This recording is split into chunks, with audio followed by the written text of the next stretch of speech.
किसान साथियों, जड़ों में जान है तभी फसल में मुस्कान है। देखिए, एक पुरानी कहावत है कि नींव कमजोर तो इमारत नहीं टिकती और जड़ कमजोर तो फसल नहीं पनपती। उसी के साथ मैं कहना चाहूंगा कि मिट्टी में जड़ों की गहराई तभी है उपज की ऊंचाई। यानी कि मिट्टी के अंदर जड़ों की जितनी ज्यादा गहराई होगी, जितनी अच्छे से जड़ फसल की मिट्टी के अंदर डेवलप होंगी, उतना ही ज्यादा उत्पादन आपको अपनी फसल के अंदर देखने को मिलेगा। तो अगर जड़ कमजोर है, जड़ बेकार है, तो फिर आपको अच्छा प्रोडक्शन नहीं मिलेगा, चाहे आप कितना भी महंगे से महंगा फर्टिलाइजर खाद अपनी जमीन में डाल लें, क्योंकि पौधा जो भी खाद लेगा वो जड़ों के माध्यम से लेगा। तो इसलिए जड़ डेवलपमेंट, बेहतर रूट डेवलपमेंट पे आपको जरूर ध्यान देना चाहिए यदि आपको एक अच्छी फसल चाहिए और अच्छा उत्पादन आप लेना चाहते हैं। तो देखिए, आज की इस वीडियो में हम वही बात करेंगे कि बेटर रूट डेवलपमेंट के लिए यदि आप रॉकेट ग्रोथ चाहते हैं अपनी फसलों की जड़ों की और शानदार ग्रोथ का चाहते हैं, तो उसके लिए कौन कौन से न्यूट्रिशन जरूरी होते हैं, पहले हम वो बात करेंगे। फिर हम जानेंगे कि उनको कैसे कैसे उपयोग करना चाहिए, मतलब कब कब कैसे दे सकते हैं आप, वो हम समझेंगे। कितनी मात्रा में देना है वो समझेंगे। तो आपके लिए ये जो वीडियो है काफी इंफॉर्मेटिव होने वाला है। देखिए, वीडियो को लाइक कीजिएगा और ज्यादा से ज्यादा इसे शेयर कीजिएगा। तो चलिए जानते हैं। देखिए, जो आप सब जानते हैं, बेटर रूट डेवलपमेंट के लिए, जो अच्छे जड़ विकास के लिए सबसे जरूरी होता है वो फास्फोरस है। ये सब आप जानते हैं, तो हम उस पर ज्यादा चर्चा नहीं करते हैं। तो फास्फोरस आप समझ लीजिएगा कि वो बहुत जरूरी होता है अच्छे जड़ डेवलपमेंट के लिए। कैसे देना है, कितना देना है, वो हम आगे समझेंगे सभी खादों, सभी न्यूट्रिशन के बारे में। दूसरा जो अच्छे जड़ डेवलपमेंट के लिए बहुत जरूरी होता है वो है हमारा माइकोराइजा। माइकोराइजा आप सब जानते हैं, फंगस होती है जो रूट डेवलपमेंट के लिए, बेहतर रूट डेवलपमेंट के लिए बहुत जरूरी होती है। क्यों जरूरी होती है? देखिए, ये माइकोराइजा क्या काम करती है, जैसे हमने जमीन में फास्फोरस डाला, यानी कि डीएपी आपने डाला फास्फोरस के लिए। फास्फोरस जो होता है वो हाईली रिएक्टिव होता है, अन्य पोषक तत्वों के साथ रिएक्ट करके फिक्स फॉर्म में चला जाता है, जिससे हमारे पौधे को नहीं मिल पाता है। लेकिन ये माइकोराइजा फंगस क्या काम करती है कि हमारी जैसे हम जमीन में डालते हैं तो ये हमारी जड़ों, जो फसल की जड़ है, उनके साथ संबंध रखती है, परस्पर संबंध रखती है जड़ों के साथ, और अपने आप को दूर दूर तक विकसित कर लेती है।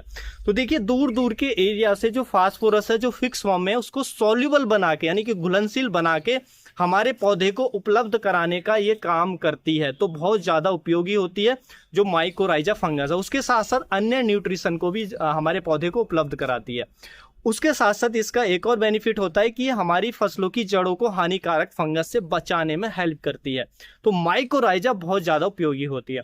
अब देखिए, माइकोराइजा का ज्यादातर किसान जो उपयोग करते हैं, जैसे कि जो भी डोज है 3 से 5 किलो पर एकड़ की, अलग अलग कंपनी की हो सकती है, हम उसको सॉइल में देते हैं, मिट्टी में देते हैं। लेकिन सबसे बेहतर जो उपयोग होता है माइकोराइजा का, वो होता है सीड ट्रीटमेंट में, बीज उपचार में। हमारी बहुत कम मात्रा लगती है और बहुत ज्यादा बेटर रिजल्ट मिलते हैं।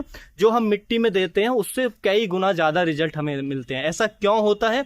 यदि आप मुझे कमेंट करेंगे, ज्यादा से ज्यादा कमेंट अगर मुझे देखने को मिलेंगे और आपके ज्यादा से ज्यादा लाइक इस वीडियो पे देखने को मिलेंगे, तो मैं आपको उसकी डिटेल जानकारी दे दूंगा ऐसा क्यों होता है और क्यों हमें ऐसे देना चाहिए।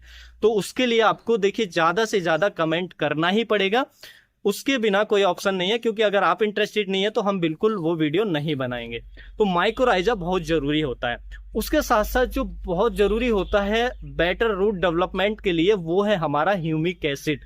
ह्यूमिक एसिड बहुत ज्यादा इंपॉर्टेंट है, क्योंकि ये जो व्हाइट रूट्स होती हैं, सेकेंडरी रूट्स हम कह सकते हैं, उनके डेवलपमेंट को तेज करता है, उनके हेल्दी डेवलपमेंट के लिए बहुत जरूरी होता है जो हमारा ह्यूमिक एसिड होता है। तो वो आपको देना चाहिए।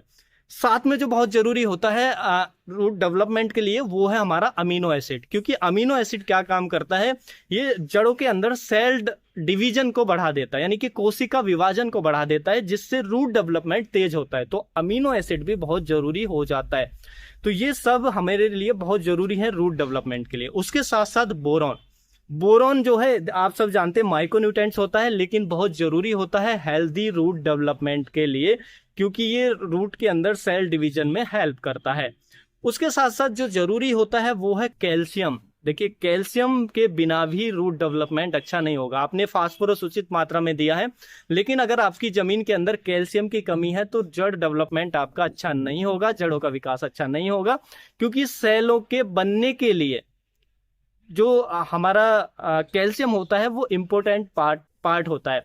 अगर कैल्शियम नहीं होगा तो सेल प्रॉपर तरीके से नहीं बन पाती हैं, जिससे फिर सारा ओवरऑल प्लांट की ग्रोथ ही रुक जाती है, वहीं पर जो जड़ डेवलपमेंट है वो भी रुक जाता है।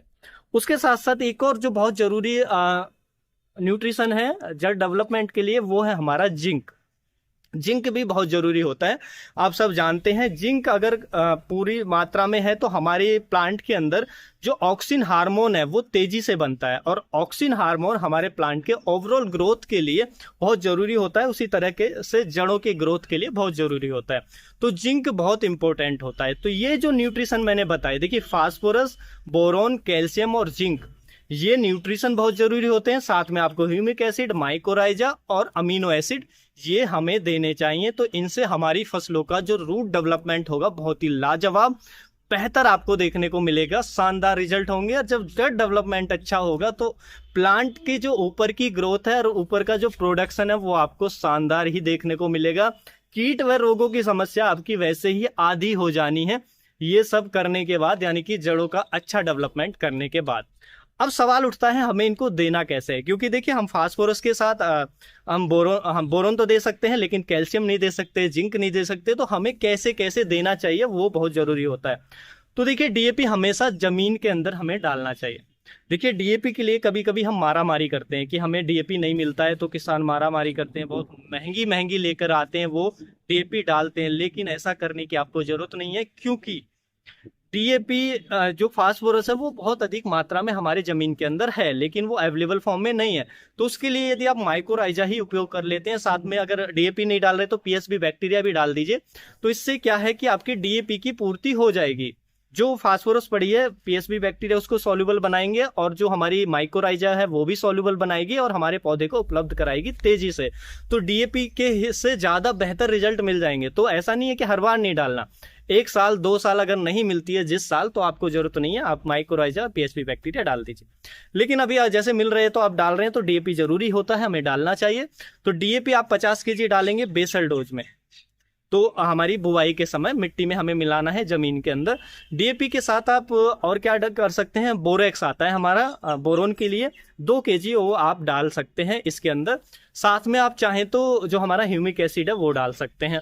लेकिन हमारा जो माइकोराइजा हुआ उसको थोड़ा आप अलग गोबर की खाद में या केंचुआ खाद में मिक्स करके डालेंगे, ऐसा आप कर सकते हैं। हालांकि आप डीएपी के साथ भी डाल सकते हैं, लेकिन अगर वैसे करेंगे तो बहुत अच्छे रिजल्ट मिलेंगे। और अगर माइकोराइजा का आप खेत में नहीं डालना चाहते हैं, जैसे मैंने शुरू में बताया कि उसके उतने अच्छे रिजल्ट नहीं आते हैं, सीड ट्रीटमेंट में बहुत थोड़ा लगता है, रिजल्ट कई गुना बेहतर आते हैं। वो क्यों आते हैं उसके लिए डिटेल वीडियो बना देंगे। तो अगर वो नहीं करते तो आप सीड ट्रीटमेंट या नर्सरी को ट्रीट कर लें, फिर माइकोराइजा आपको उसमें डालने की जरूरत नहीं है। तो इन सब चीज़ों को डाल करके मिक्स करके आप जमीन में आपको डालना है बेसल डोज में। और भी जो भी फर्टिलाइजर आप डाल रहे हैं जैसे पोटाश, तो वो मिक्स कर सकते हैं। लेकिन यहाँ क्योंकि मैं रूट डेवलपमेंट के लिए न्यूट्रिशन की बात कर रहा हूँ फर्टिलाइजर की, तो उसी पे फोकस रखते हुए मैं कॉम्बिनेशन आपको बता रहा हूँ। तो ये आप सॉइल एप्लीकेशन में सब चीज़ें डाल देंगे। अब आती है हमारी फसल की वेजिटेटिव स्टेज में। वेजिटेटिव स्टेज में अब आपको क्या पूरा करना है, आपको क्योंकि हमने अभी जिंक नहीं दिया है, जिंक को पूरा करना है। कैल्शियम की कमी है आपके खेत के अंदर, कैल्शियम को हमें पूरा करना पड़ेगा। साथ में हमने अमीनो एसिड को हमें डालना पड़ेगा, और हमारा जो जिंक है वो हमें डालना पड़ेगा। यानी कि ये न्यूट्रिशन अभी हमें देने हैं, बाकी हमने जमीन में बेसल डोज में डाल दिए। तो देखिए आपको क्या करना है, जिंक सल्फेट को आपको यूरिया के साथ मिक्स करके डाल देना है।